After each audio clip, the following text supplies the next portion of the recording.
Alors la dernière présentation, le dernier défi industriel va être présenté par un tandem de directeurs scientifiques qui collaborent, Denis Bortsmeyer d'Arkema et Patrick Maestro de Solvay. Je pense qu'ils vont nous faire partager un monde que l'on connaît bien, parce qu'on vit dedans, qui est celui des polymères, qui sont à la fois très communs, mais aussi très techniques, et on n'en a pas toujours cette dimension-là et cette connaissance-là. On parle plus de plastique que de polymère dans notre quotidien, mais je crois que ce qu'on a pu voir dans les présentations précédentes, les polymères interviennent dans beaucoup de hautes technologies. Donc, je vous passe la parole, Monsieur Maestro. Merci pour l'introduction et ça va me permettre déjà de vous dire exactement, je vais vous parler de polymères. Alors j'aurais bien aimé vous parler de matériaux minéraux, j'ai passé 25 ans et de terres rares, mais on pourra en reparler après. Et je suis ravi qu'on reparle de terres rares d'ailleurs aussi intensément. On parle de plastique et c'est vrai que le plastique c'est la propriété du polymère, mais aujourd'hui on vit entouré de polymères et ce ne sont pas que ces plastiques qui nous ont pollué l'environnement, effectivement, mais dont on est nous-mêmes une humanité responsable, puisqu'on a utilisé ces polymères pour l'emballage, le conditionnement, le textile, sans travailler le recyclage qu'on aurait pu faire et qui aurait évité tous ces problèmes liés aujourd'hui à cette pollution plastique. Alors le polymère, c'est vraiment... alors ça fonctionne avec quoi, avec ça ? Voilà. Vous avez en bas à droite, vous avez le plat de nouilles parce que, enfin, ce qui représente ce que Pierre-Gilles de Gênes avait donné comme illustration de comment se comportait un polymère. Vous avez c'est de la chimie organique, de la chimie de polymérisation, mais finalement, vous allez faire en sorte d'essayer d'associer ces monomères. Donc, ce que je vais essayer de vous montrer là, c'est...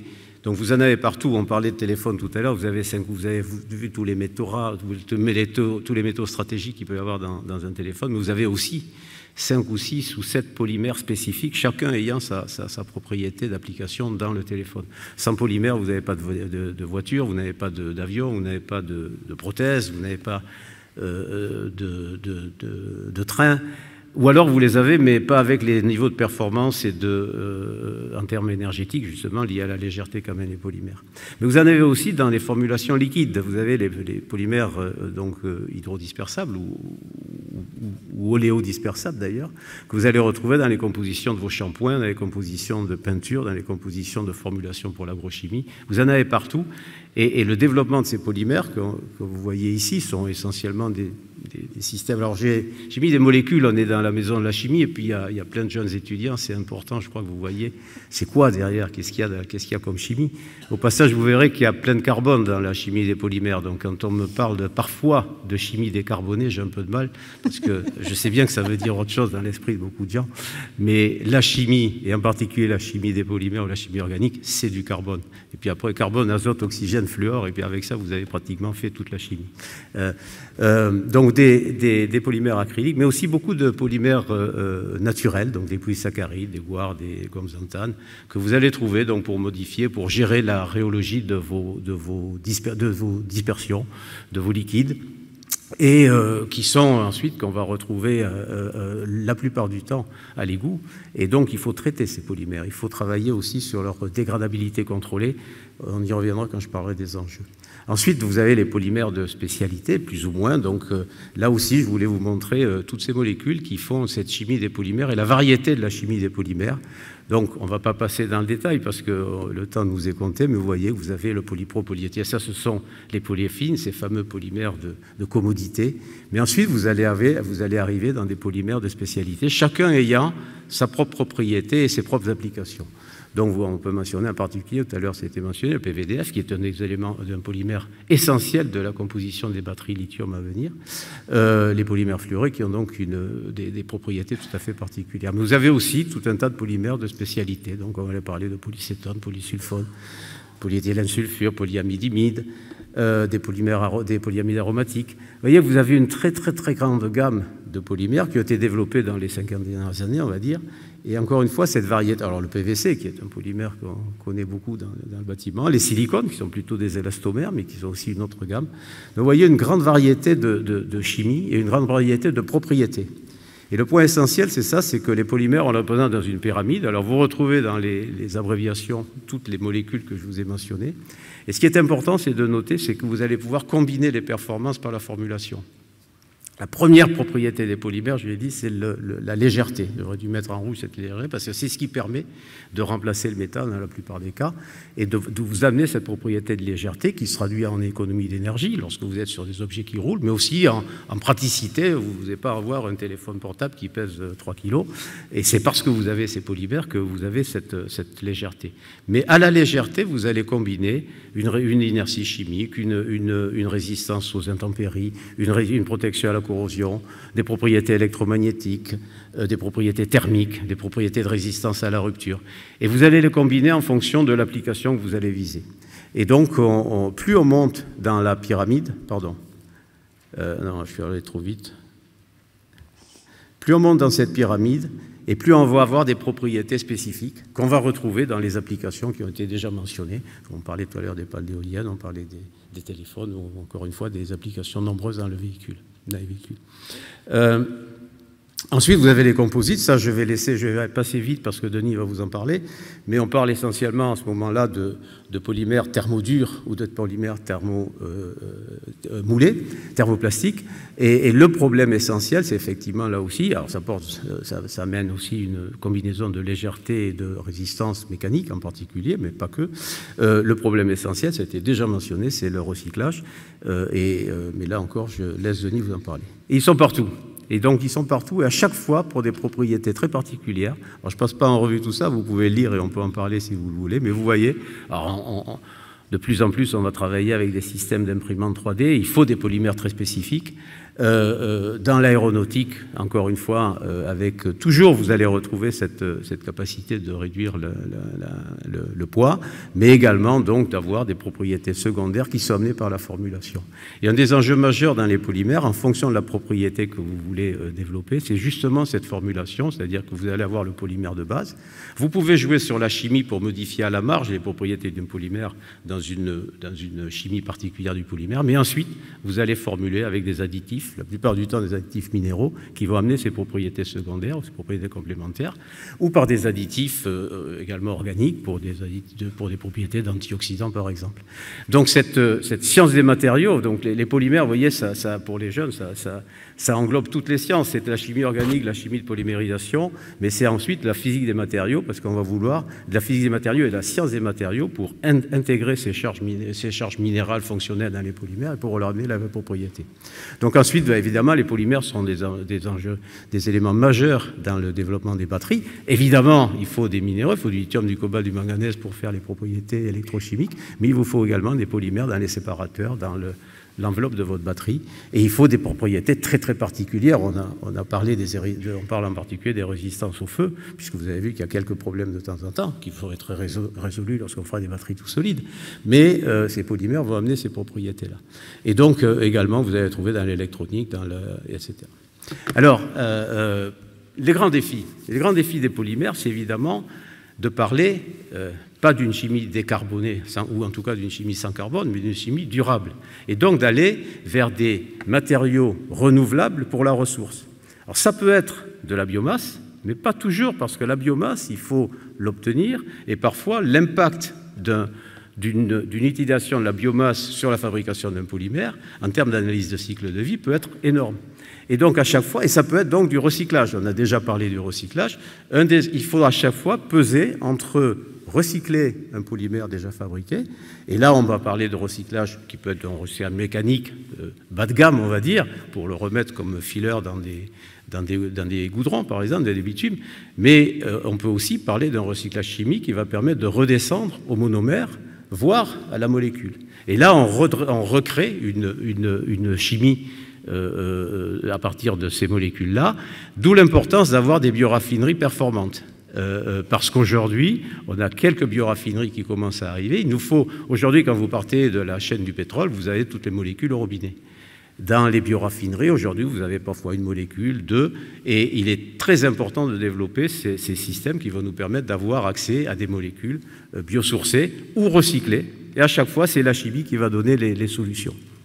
Il faut donc travailler énormément sur les procédés intensifiés, L'analyse environnementale, on a déjà parlé de l'analyse des cycles de vie, elle est majeure parce qu'à chaque fois que vous allez mettre en œuvre un nouveau procédé de fabrication d'un polymère à partir de recyclage de biomasse, il faut que vous ayez une idée précise de l'impact environnemental. Et ensuite, il faut améliorer les propriétés. Évidemment, il faut diminuer toujours le coût parce qu'aujourd'hui, retravailler ces chaînes de recyclage ou d'obtention des polymères à partir de la biomasse, ça ne donnera pas des polymères au même coût de production et donc au prix de vente que les polymères que vous avez l'habitude d'utiliser. Et puis, il faut travailler les propriétés. Là, je m'adresse justement aux gens de la science des matériaux. On a parlé, on a toujours cette propriété de réduction du poids, mais également de résistance au feu, de propriétés électromagnétiques. Ça a été déjà évoqué. On a besoin des propriétés électromagnétiques, donc intégrer des phases actives dans les polymères pour la médecine, parce qu'on a tous besoin, et plus vous vieillissez, plus vous le verrez, vous avez besoin d'adjonction dans votre corps. Et puis, on a besoin des scientifiques, et vous, les jeunes qui êtes les futurs scientifiques de demain, d'avoir de l'imagination pour nous amener des propriétés nouvelles. Voilà.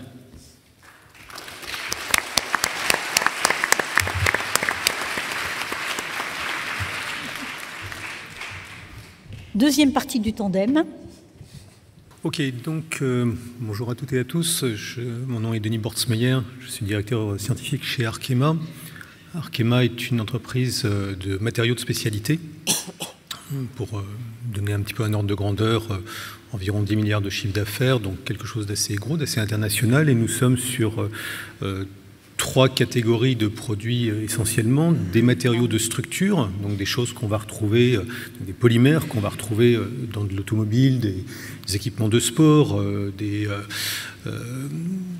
l'emballage également, des adhésifs et également des matériaux de type coating, donc traitement de surface, vernis, peinture, etc. Et je prendrai quelques exemples relatifs à ces différents éléments dans cette présentation, si j'arrive à trouver le bouton qui permet d'avancer les slides. Le gros bouton vert. Ah, c'est celui qui était marqué « Avancer les slides ». Ok, donc peut-être comme on a le thème de la journée étant sur ces aspects de sourcing, je voudrais un petit peu réfléchir sur ce que ça veut dire pour les matériaux polymères qui, comme l'a souligné Patrick, sont effectivement très largement à base de carbone. Pas que, mais très largement. Et donc j'ai illustré ici, en termes de tonnage, ce que représente la production mondiale de plastique. Et donc on voit qu'il est de l'ordre de 350 millions de tonnes, donc c'est quelque chose qui est effectivement considérable. Mais si vous le comparez à la production annuelle en termes de pétrole, qui reste pour l'instant le sourcing un petit peu majeur de notre carbone, on voit qu'en fait la tension qui va être exercée par les matériaux polymères en termes de ressources, c'est assez mineur. Bien sûr, les coûts des polymères vont être affectés par le coût du pétrole, mais fondamentalement, ce sourcing en carbone ne va pas être un point clé en termes de disponibilité. Et donc je pense, mon sentiment personnel, c'est que si on parle de remise en question du sourcing des matériaux polymères, et il faut le faire, il faut faire cette remise en question, mais elle doit être faite plutôt sur une base environnementale, c'est-à-dire en se disant comment est-ce que je peux avoir un sourcing qui me permet d'avoir un meilleur impact environnemental, plutôt que sur une question, disons, simplement de géopolitique, c'est-à-dire est-ce que je vais trouver dans le monde suffisamment de carbone pour mes polymères. Et donc, effectivement, il y a une question environnementale à adresser, puisque, bien entendu, l'industrie des polymères, comme toute industrie, doit réfléchir à son impact environnemental, quelle est la fin de vie des matériaux, et réfléchir également à son impact en termes de CO2.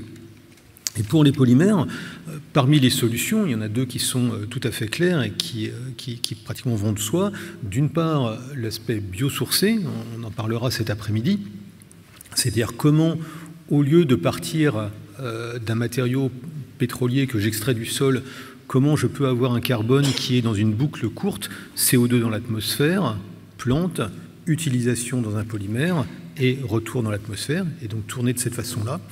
Et puis l'autre solution, bien sûr, c'est le recyclage, c'est le fait de dire je fabrique un objet, je le récupère, je le reprocesse, on en verra quelques exemples, et j'ai ainsi une boucle qui est vertueuse, puisque mon matériau ne se termine pas ni dans l'environnement, ni dans l'atmosphère. Et ce dont je vais parler évidemment maintenant largement, c'est de cet aspect recyclage. Alors, le recyclage des polymères est déjà quelque chose qui existe, hein, et je l'ai illustré, d'une part, vous l'aviez vu, c'était sur le slide précédent, et également sur celui-là, et on voit que, notamment d'ailleurs dans le packaging, hein, qui est une industrie sur laquelle la collecte est assez bien organisée, sur les bouteilles aussi largement, enfin, le recyclage des polymères est déjà quelque chose qui fonctionne, et qui fonctionne assez bien, qui fonctionne d'ailleurs de mieux en mieux, mais on voit qu'on est encore, malgré tout, que sur l'ensemble des polymères, à environ un tiers qui est recyclé, et donc très nettement, il faut améliorer cette situation-là. Alors, comment ça va pouvoir s'améliorer? Il y a en fait tout un ensemble de technologies. Bon, j'en ai cité quelques-unes ici, peut-être... ça vaut le coup de s'y attarder un petit peu parce que, comme on va le voir, cet aspect technologie est assez lié au problème de la collecte, c'est-à-dire qu'est-ce que vous récupérez. Et ce problème de la collecte est très important dans le recyclage et je reviendrai dessus. Alors, une première technologie, c'est ce qu'on appelle le recyclage mécanique. C'est-à-dire que finalement, vous avez votre objet final après fabrication, après usage. Et puis, ma foi, vous voulez le rebroyer et le reprocesser. Et si vous avez de la chance, si votre produit est relativement homogène en termes de matériaux, effectivement, c'est possible de procéder de cette façon-là. Donc dans ce cas-là, vous refondez en quelque sorte votre polymère, hein, comme on l'a vu tout à l'heure dans l'exposé de Patrick, une bonne partie des polymères sont des thermoplastiques, ils peuvent être refondus. Donc vous refondez le truc et hop, vous refaites de nouveaux produits. Alors évidemment, ça marche bien si vous avez quelque chose qui est relativement pur. Parce que si beaucoup d'objets qu'on va avoir à recycler sont très hétérogènes. Si on prend un téléphone portable, même si on en enlève les éléments mécaniques, il reste énormément de matériaux polymères différents et quand vous essayez de le reprocesser, vous avez en fait un mélange compliqué dont les propriétés sont complexes et vous ne pouvez pas en règle générale en faire quelque chose de précis. Donc le recyclage mécanique, c'est quelque chose qui marche bien, qui peut fonctionner, mais si vous avez un sourcing qui est relativement propre, et ça m'amène à un premier message sur lequel je voudrais insister, c'est sur ce besoin ce besoin d'aller vers un éco-design, c'est-à-dire d'avoir une capacité de récupérer des produits qui vont être relativement purs et homogènes, et j'en montrerai un exemple tout à l'heure. Alors, vous avez des technologies à base de dissolution par des solvants, hein, comme on l'a vu un peu tout à l'heure dans l'exposé de M. Petit. Vous avez des techniques de dépolymérisation qui peuvent s'appliquer. J'en montrerai un exemple. C'est le cas où, effectivement, votre polymère, vous pouvez complètement le faire revenir à l'échelle du monomère, donc vraiment le faire revenir à son point de départ, le purifier à ce moment-là assez facilement et retrouver vraiment votre polymère d'origine. Il y a des polymères pour lesquels cette technologie s'adapte et ça permet d'avoir un vrai recyclage. Et puis dans le cas où vous n'arrivez pas à faire ces séparations, dans le cas encore une fois où vous avez un mélange assez complexe, vous avez des technologies dites de pyrolyse, donc dans ce cas-là on va dire pour faire simple, vous brûlez tout, sauf qu'au lieu de brûler jusqu'à arriver au CO2, vous faites une pyrolyse intermédiaire, en général en l'absence d'oxygène, et vous récupérez à ce moment-là des mélanges assez complexes qui se rapprochent finalement du naphta des raffineries et que vous pouvez reprocesser de cette façon-là.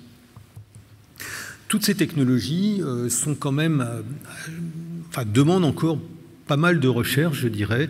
Je ne rentre pas dans le détail, ça nous entraînerait un petit peu trop loin, mais comme j'ai essayé de le souligner dans chacun de ces cas-là, il y a encore beaucoup de choses à améliorer dans chacune d'elles pour en faire quelque chose de réel.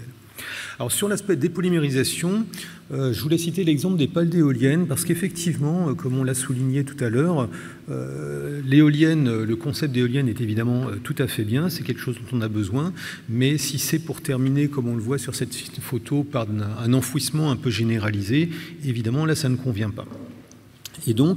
Et en effet, les éoliennes sont un matériau époxy qui est difficile à recycler. Des technologies commencent à émerger, mais elles ne sont quand même pas simples. Et Arkema a effectivement mis au point ce matériau qui s'appelle Hélium, que j'ai mentionné là sur le slide, qui fait partie de ces polymères totalement dépolymérisables. C'est-à-dire qu'après avoir fabriqué, donc on a un exemple de pale qu'on a fabriqué dans ce matériau-là, et effectivement, ce produit par un traitement thermique approprié, peut être ramené jusqu'à l'échelle des monomères, purifié, et à ce moment-là, refaire le matériau natif. Donc c'est vraiment un recyclage total. Le recyclage mécanique, oui, on en voit ici quelques exemples. Donc, comme je le soulignais, ça consiste à prendre un matériau. Alors, j'ai repris mes photos de pales d'éoliennes, parce qu'il se trouve que j'en avais pas mal dans ma photothèque. On broie tout ça, donc on arrive à un matériau de ce type. Et après, ça peut être reprocessé, comme on le voit, une presse d'injection sur la photo. 2 minutes, pas plus maintenant. D'accord, je serai moins long que... Oui, pas plus. Peut-être juste un point, et ça m'amène à un deuxième message qui est important, c'est que ces techniques de recyclage mécanique, comme je le soulignais tout à l'heure, sont bien à mettre en œuvre sur des matériaux purs. Et où est-ce qu'on trouve des matériaux purs, notamment? Eh bien, ça n'est pas forcément en fin de vie d'un objet complet. Encore une fois, ce sont des mélanges assez compliqués, mais c'est au cours du cycle de fabrication. C'est-à-dire que les gens qui fabriquent par injection, par exemple, toutes sortes de pièces, de chaussures de sport, de ski, de ce que vous voulez, ont un certain taux de rebut. Et ces rebuts sont en général relativement purs parce que ça correspond à des pièces élémentaires. Et reprocesser ce type de rebut, effectivement, est tout à fait possible et faisable par ces technologies. Et ça, c'est un point assez important. Je crois beaucoup que le recyclage, dans l'avenir, commencera par ces boucles courtes. C'est-à-dire qu'une boucle longue, c'est qu'on fabrique un objet complet, il va jusqu'en fin de vie et il revient. Les boucles courtes, c'est vous avez une fabrication, et déjà vous recyclez vos rebuts de fabrication. Et déjà, ça, c'est extrêmement vertueux et extrêmement profitable en termes de bénéfices environnementaux. Alors, un autre point effectivement, j'en ai déjà parlé, c'est de l'éco-design, c'est-à-dire que pour pouvoir bien recycler, c'est utile d'avoir des pièces qui sont des objets qui sont relativement homogènes en termes de matériaux. Et cette chaussure ici, c'est la Cyclone, si je ne me trompe pas, c'est la marque On Running qui fait ça, est faite presque intégralement à partir de matériaux polyamides biosourcés, donc qui sont effectivement fabriqués par Arkema. Et ça permet à cette chaussure d'être en fin de vie totalement broyée, effectivement, et reprocessée, et vous pouvez effectivement faire le même objet à partir de ça, parce que le design a été prévu pour ça. Et c'est au point que dans le cadre de cette chaussure, elle n'est même pas vendue, elle est louée, et donc vous louez cette chaussure-là, et au bout de 6 mois, vous la ramenez au fabricant qui vous en donne une deuxième dans le cadre du contrat de location. Et la vieille chaussure est passée dans le broyeur et passée à nouveau dans l'injecteuse. Et donc, on est vraiment sur un circuit fermé. Donc ça, c'est un concept tout à fait intéressant. Je ne pense pas que ça va se généraliser du jour au lendemain à l'ensemble des paires de chaussures. Mais je pense que ça illustre très bien cette notion de repenser le design de façon à faciliter le recyclage. Et voilà, et c'est mon dernier slide. Je voulais peut-être récapituler le point. Bon, d'abord, encore une fois, c'est vraiment une aventure qui commence, et je pense que c'est tout à fait passionnant. Alors, travailler dans le recyclage, ça fait un peu chiffonnier, tout ça, c'est un peu, bon, c'est pas forcément très glamour. En réalité, ce sont des thématiques scientifiques et industrielles extrêmement intéressantes, et j'espère que ça attirera beaucoup de talents dans l'avenir. Je crois qu'il y a des procédés, en effet, tout à fait nouveaux. Par exemple, la société Carbios, ce sont des gens qui travaillent qui industrialisent déjà une dépolymérisation sur une base enzymatique. Donc, ils utilisent des procédés du vivant, des procédés utilisant des enzymes pour effectuer la dépolymérisation de bouteilles en PET et pour revenir au monomère. C'est quelque chose de tout à fait, vraiment une technologie de rupture. Il va y avoir aussi des changements dans la chaîne de valeur, dans la façon dont sont organisés les différents acteurs industriels, puisque, comme je le disais, c'est très important d'arriver à faire émerger des boucles courtes de recyclage, et peut-être des nouveaux acteurs se positionneront effectivement sur ce genre de technologie. Et puis, encore une fois, je voudrais insister là-dessus, sur la prise en compte du recyclage dès le design. Par exemple, dans nos adhésifs, donc sous la marque Bostik, nous avons déjà de nombreux projets de collage qui se prêtent derrière à un décollage facile, de façon à permettre un démontage et une recyclabilité des objets. Voilà, merci beaucoup.